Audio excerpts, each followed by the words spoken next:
Hey everybody, welcome back to the channel on this beautiful day. I do apologize, I'm a bit under the weather.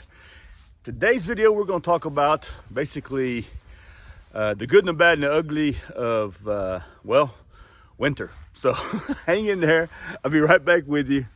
See you in a second.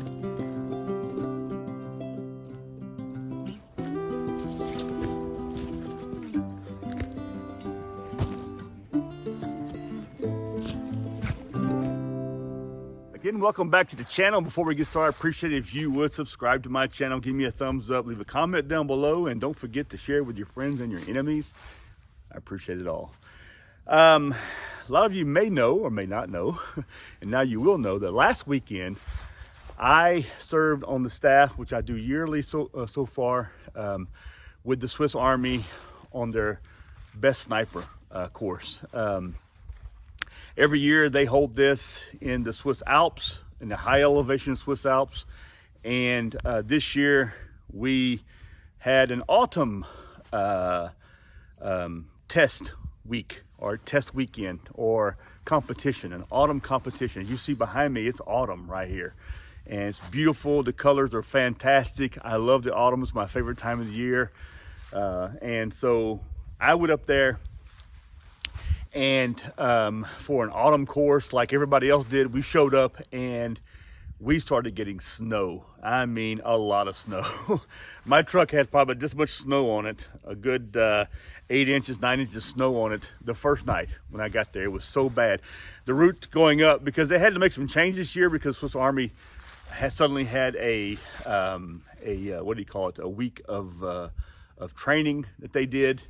And with their, basically every year you have units that do their couple weeks of training, and this year they had an infantry unit that were in piranhas, and they were doing live fire exercises in the valley. Normally we would do this training, okay? It's a huge training area. Well, we had to slip over to the valley we were in last year for just our sleeping quarters because they were working on the caserne, the buildings, this kind of stuff. So anyway, we had to sleep up there. It's a really high altitude. There's a pass up there. It's a beautiful area, very beautiful. Anyway, we had to condense the course into this area and make a lot of changes very last minute, which we adapted and we did it, you know. But then the weather came in. And what the weather ended up doing, it caused us to basically cut a day out, almost a day and a half out of the training, of the competition, because no one was really prepared for the heavy winter experience. Now in Switzerland, you think, yeah, everybody's going to be prepared for the heavy winter experience, but I didn't go up there prepared. Now I went up there prepared for winter experience because I brought my heavy jackets, this kind of stuff like that. But one thing I didn't bring with me because I don't have, and that is a good pair of winter boots. And so I used my Gore-Tex boots, which I've been using for years, and this is them right here. This is a pair of Hex. This is the Scout 2.0. It's a Gore-Tex boot right here, completely waterproof up until the end here, you know. And these do really well. I really like these boots right here. This is basically very similar to the new combat boot that Swiss Army is using. They're using a different version of the same brand. And man, this is a great boot. I love it. But you know what? This boot, even when I wore the gaiters with it, as you see right here, I wore the Swiss Army gaiters. This is exactly how I wore them.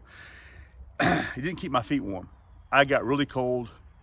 And because of injuries I had in the Army, I've broken my right ankle several times jumping at airplanes, this kind of stuff. I'm starting to pay for it now that I'm 57 years old. So, and my foot was really just acting up on me, and I got really cold feet because we're stationary.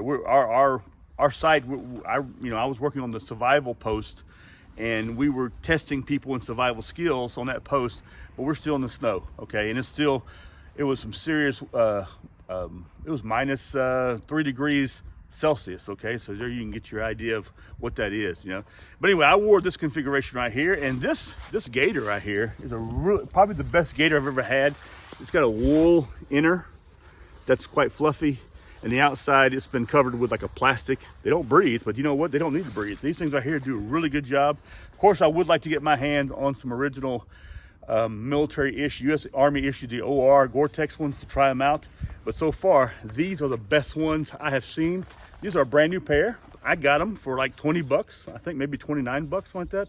I'm not sure, from a surplus store.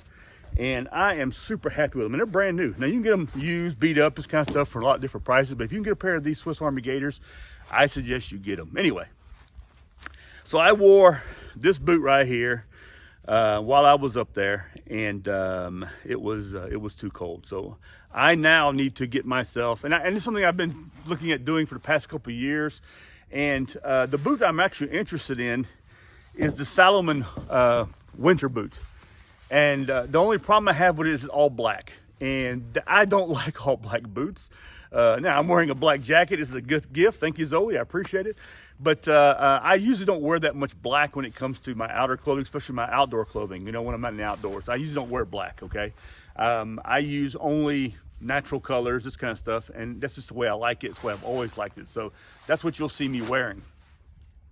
Now, the problem is Salomon doesn't make that boot in a coyote or a brown color, sadly. I wish they did. I would snap them up real quick.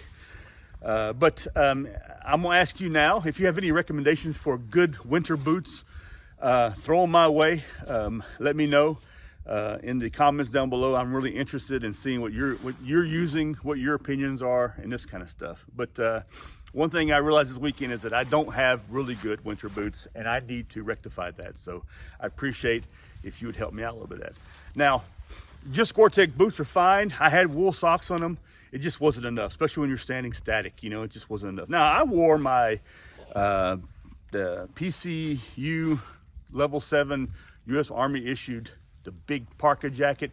Fantastic. I was so warm in that, and I didn't wear a whole lot of stuff under it. I wore a t-shirt, and I think maybe something else. I had a Patagonia anorak type pullover sweater. That's synthetic. Also was very warm. Also with that. And I just wore my regular BDU pants. In fact, I wore regular Woodland BDU pants and nothing underneath of them, and I was fine. I was not a big problem. I don't get that cold that often.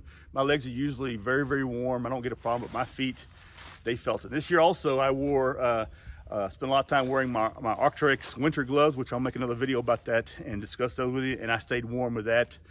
One of the funniest things, I actually forgot my wool cap at home. I have a bunch of them, and I forgot it at home in my gear. I had just walked away and forgot a bag at home that had my wool cap in it. And was sort of irritating me because I have a really nice wool cap I enjoy wearing, but I had to buy one there. I paid like $15 for one, actually a coarse watch cap in wool. Worked really well, stayed warm in it. A bit itchy, that wool is, but you know, it worked fine.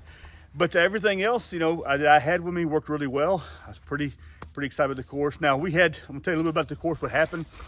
We get there, the weather's really bad. Things really just changed. That first night, didn't get much sleep at all. Matter of fact, almost no sleep. Next day, boom, we started we arrived at our station, which wasn't very far from our lodging, which was pretty good. Got there, set that up. We had 4 different stations within our station that they all processed through.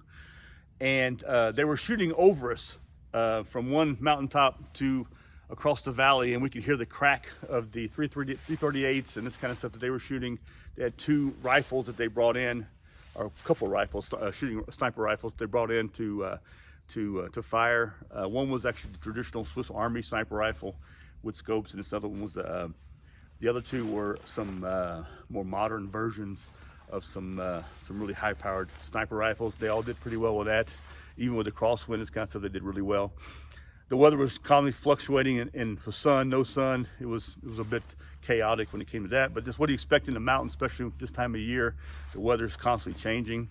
Got dumped on more snow, and the day was cold. That day was very, very cold. But anyway, we made it through it. That following night, we get in, and we're told that the course is there's going to be a final part of the course that night. Now, the participants are going to stay out all night, and then we, as a staff, we're going to be indoors, and they have some OPFOR that they send out, chasing around after this kind of stuff. And the next morning, I think we had one group, one of the participants was injured, which is another video I'm going to talk about a little bit later, and that's SOPs within the military, this kind of stuff, and we're going to discuss that a little bit too. But anyway, we rectified that situation, got him down to the hospital. He turned to be okay, and thank goodness. He's a little beat up, and then we had a lunchtime meal. The whole thing ended at 7:30 in the morning on Saturday morning. Normally it would end 7:30 on the Sunday morning, and then we cleaned up, and we had a big dinner presentation, this kind of stuff, and then we cleaned up. There are some videos out there. I'll see about linking them out here. You can watch some of the videos showing some of the because a lot of people film this year. They were able to film. I was not able to really film, especially where I was at. I took some pictures. I'll see about adding them to this also, so you can get an idea of the station we had. And we were actually in pretty good condition because we weren't exactly out in the open. We had a covered station, which was really nice, but we may do what we had. But anyway, tell me about your boots. What are you using, you know, and how can I rectify this? Like I said, sock wise, I couldn't have done better. I mean, I had some really good wool socks. It's just that I needed some really good winter boots. I appreciate if you would help me out in the comment section. Give me some ideas and some links if you have them, and I'll check into it. And hopefully in this next year, I'll have a better boot for winter. Listen, you guys take care of yourself. Have a great weekend. I'll see you all in the next video. Talk to you later. Goodbye.